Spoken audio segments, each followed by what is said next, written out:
எசேக்கியேல் 30 அதிகாரம். கர்த்தருடைய வார்த்தை எனக்கு உண்டாகி, அவர், மனுபுத்திரனே, நீ தீர்க்க தரிசனம் சொல்லு. கர்த்தராகிய ஆண்டவர் சொல்லுகிறது என்னவென்றால், ஐயோ, ஆபத்து நாள் வருகிறதென்று அலறுங்கள். நாள் சமீபமாயிருக்கிறது. ஆம், கர்த்தருடைய நாள் சமீபமாயிருக்கிறது. அந்த மந்தாரமான நாள், அது புறஜாதிகளுக்கு வரும் காலம். பட்டயம் எகிப்திலே வரும். எகிப்திலே கொலையுண்கிறவர்கள் விழும்போது எத்தியோப்பியாவிலே மகா வேதனை உண்டாயிருக்கும். அதன் ஏராளமான ஜனத்தை பிடித்து கொண்டு போவார்கள். அதன் அஸ்திபாரங்கள் நிர்மூலமாக்கப்படும். எத்தியோப்பியரும் பூத்தியரும் லூத்தியரும் கலந்த கூட்டமாகிய அனைவரும், கூபியரும் உடன்படிக்கைக்குள்ளான தேசத்தின் புத்திரரும் அவர்களோட கூட பட்டயத்தால் விழுவார்கள். எகிப்தை ஆதரிக்கிறவர்களும் விழுவார்கள். அதனுடைய பலத்தின் முக்கியமும் தாழ்ந்து போம் என்று கர்த்தர் சொல்லுகிறார். அதிலே மிகத்தோல் முதல் செவனே வரைக்கும் பட்டயத்தினால் விழுவார்கள் என்று கர்த்தராகிய ஆண்டவர் சொல்லுகிறார். பாழாய்ப்போன தேசங்களின் நடுவிலே பாழாய் போவார்கள். அவாந்தரமாக்கப்பட்ட பட்டணங்களில் அவர்கள் பட்டணங்களும் அவாந்தரமாகும்.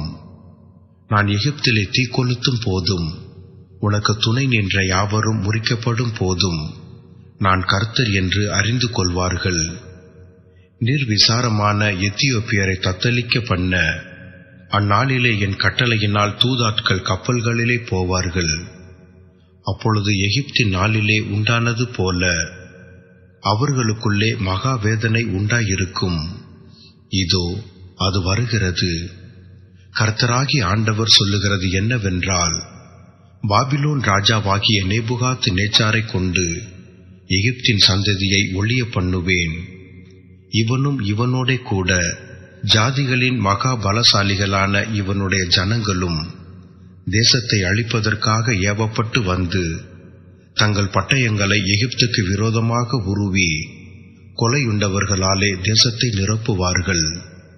அப்பொழுது நான் நதிகளை வற்றிப்போக பண்ணி தேசத்தை துஷ்டர்களின் கையிலே விற்று தேசத்தையும் அதிலுள்ள யாவையும் அந்நிய தேசத்தாரின் கையால் பாழாக்கி போடுவேன். கர்த்தராகிய நான் இதை சொன்னேன். கர்த்தராகிய ஆண்டவர் சொல்லுகிறது என்னவென்றால், நான் நரகலான விக்கிரகங்களை அழித்து நோப்பின் சிலைகளை ஒழிய பண்ணுவேன்.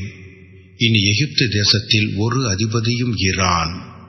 நான் எகிப்திலே பயம் உண்டாக்கி பத்ரோசை பாழாக்கி சோவானிலே தீ கொளுத்தி நோ பட்டணத்தில் ஆக்கினைகளை செய்து எகிப்தின் பெலனாகிய சீனின் மேல் என் உக்கிரத்தை ஊற்றி நோ பட்டணத்தின் ஏராளமான ஜனத்தை சங்கரிப்பேன்.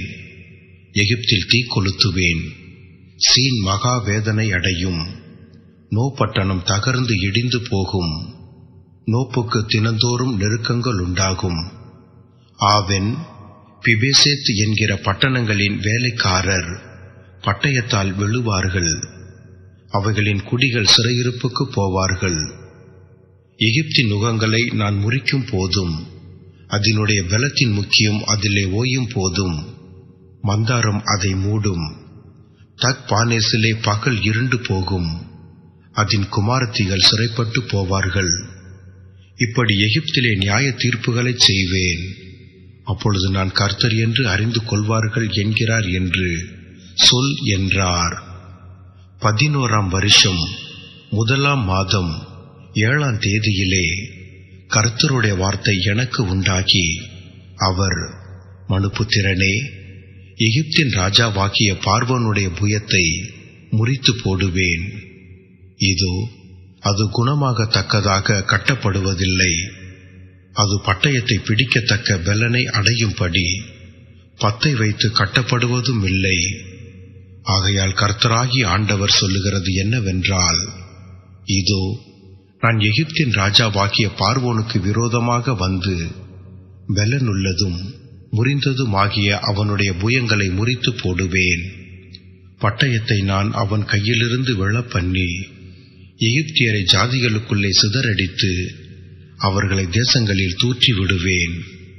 பாபிலோன் ராஜாவின் புயங்களை பலப்படுத்தி அவன் கையிலே என் பட்டயத்தை கொடுத்து பார்வோனின் புயங்களை முறித்து விடுவேன். அப்பொழுது அவன் கொலையுண்கிறவன் தவிக்கிறது போல அவனுக்கு முன்பாக தவிப்பான். பாபிலோன் ராஜாவின் புயங்களை பலப்படுத்துவேன்.